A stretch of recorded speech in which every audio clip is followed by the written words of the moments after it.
শীতকালে চুল পড়ার মাত্রাটা অতিরিক্ত হয়ে যায়। প্রচুর পরিমাণে চুল পড়ে। প্রতিবার চুল আঁচড়াতে গেলে প্রচুর পরিমাণে চুল পড়ে যায়। মাথা অনেকটাই খালি হয়ে যাচ্ছে। এই সমস্ত কমপ্লেইনগুলো আমরা রেগুলার আমাদের ইনবক্সে পেয়ে থাকি। সাধারণত দেখা যায় শীতকালে ঠিক আমি যেমনটা এখন শীতের জন্য হুডি পরে আছি, এভাবেই কিন্তু সবাই দেখা যায় যে শীতকালে আমরা একটু কভার করে রাখি। আর এবার যে প্রচণ্ড লেভেলের শীত পড়েছে, বাংলাদেশে সাধারণত এমন শীত পড়ে না। সো এবার যে প্রচণ্ড লেভেলের শীত পড়েছে সেই হিসেবে কিন্তু আমরা সবাই আমাদের কান সব কিছু কভার করে রাখি, যার জন্য দেখা যায় মাথাটা কিন্তু প্রায় মোস্ট অফ দ্য টাইমই কভার হয়ে থাকে। সাধারণত যারা একটু মডেস্ট ওয়েতে চলাফেরা করে বা পর্দা করে তারা দেখা যায় যে বাইরে গেলে তখন পর্দা করে, কিন্তু শীতকালে দেখা যাচ্ছে বাইরে বা বাসায় সবসময় কিন্তু মাথাটায় ঢেকে রাখতে হচ্ছে।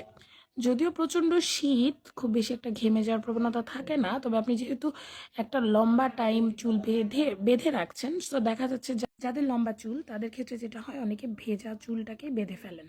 তখন কি হয়, ভেজা চুল আমাদের যখন চুল ভিজে যায় তখন কিন্তু লোমকূপের যে গোড়াগুলো থাকে, অর্থাৎ চুলের যে গোড়াগুলো থাকে ওগুলো নরম থাকে, এবং ওই যে অবস্থায় বেঁধে রাখলে কি হয়, চুলের যে গোড়াগুলো সেগুলো কিন্তু ভেঙে যায়, যার জন্য চুল পড়ে যায় এবং খুব বড় বড় আকারে, খুব গোছা গোছা আকারে চুল পড়তে থাকে, এবং আস্তে আস্তে মেয়েদের মাথাতেও কিন্তু টাক পড়ে যায়।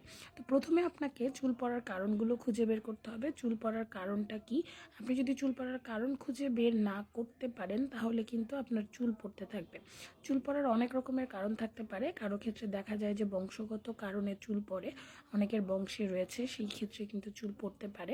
এখন এই ক্ষেত্রে আমি আজকে বলবো যে এই চুল পড়া রোধে আপনার কি কি সাপ্লিমেন্ট খাওয়া উচিত। সাধারণত কিছু সাপ্লিমেন্ট আছে, আপনি এগুলো চুল পড়া রোধে রেগুলার খেতে পারেন। যেমন ভিটামিন ডি সাপ্লিমেন্ট খেতে পারেন, ভিটামিন বি 12 খেতে পারেন আপনি। দৈনিক খাদ্য তালিকায় দুধ, ডিম এগুলো রাখতে পারেন। আপনার দৈনন্দিন খাদ্য তালিকায় ডালটাকে একটা প্রোটিন হিসেবে আপনি অবশ্যই রাখতে পারেন। সাধারণত হয় কি, আমরা ডায়েট কন্ট্রোল করার কারণে আমরা ডিমটাকে বাদ দিয়ে দেই, আমরা দেখা যাচ্ছে যে ডাল খাই না, আমরা এত বেশি ডায়েট কন্ট্রোল করি, সো আমরা কিন্তু এই এসেনশিয়াল প্রোডাক্টগুলোকে আমাদের খাদ্য তালিকা থেকে বাদ দিয়ে দিই। এছাড়া দেখা যায় যে আমরা সাপ্লিমেন্টও অনেকে কিন্তু খেতে চাই না। সো সাপ্লিমেন্ট খাওয়ার আগে উচিত হবে ডাক্তারের সাথে অবশ্যই আমাদের সাথে কথা বলেই খাওয়া। তবে আপনি যে সাপ্লিমেন্টগুলো খেতে পারেন সেগুলো হলো ভিটামিন ডি, ভিটামিন বি 12, এছাড়া ভিটামিন সি। এই জাতীয় সাপ্লিমেন্ট কিন্তু আপনি আপনার রেগুলার খাদ্য তালিকায়, অর্থাৎ রেগুলার রুটিনের মধ্যে রাখতে পারেন, এবং চুল পড়ার কারণগুলোও কিন্তু এতে কিছুটা রোধ হতে পারে।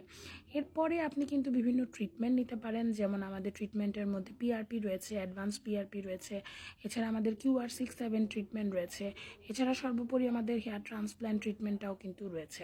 তো যারা এই চুল পড়ার সমস্যা নিয়ে চিন্তিত তারা আর দেরি না করে আমাদের স্ক্রিনে দেওয়া নাম্বারে যোগাযোগ করবেন, এবং আমাদের সেন্টারটা কিন্তু মোহাম্মদপুর রিং রোড, আমাদের এটা হচ্ছে ঠিক টোকিও স্কোয়ার মার্কেটের অপোজিটে, যেখানে একটা চিলিজ রেস্টুরেন্ট, চাইনিজ রেস্টুরেন্ট আছে, ঠিক সেটার অপোজিটে আপনারা এসে কিন্তু ট্রিটমেন্ট নিতে পারেন।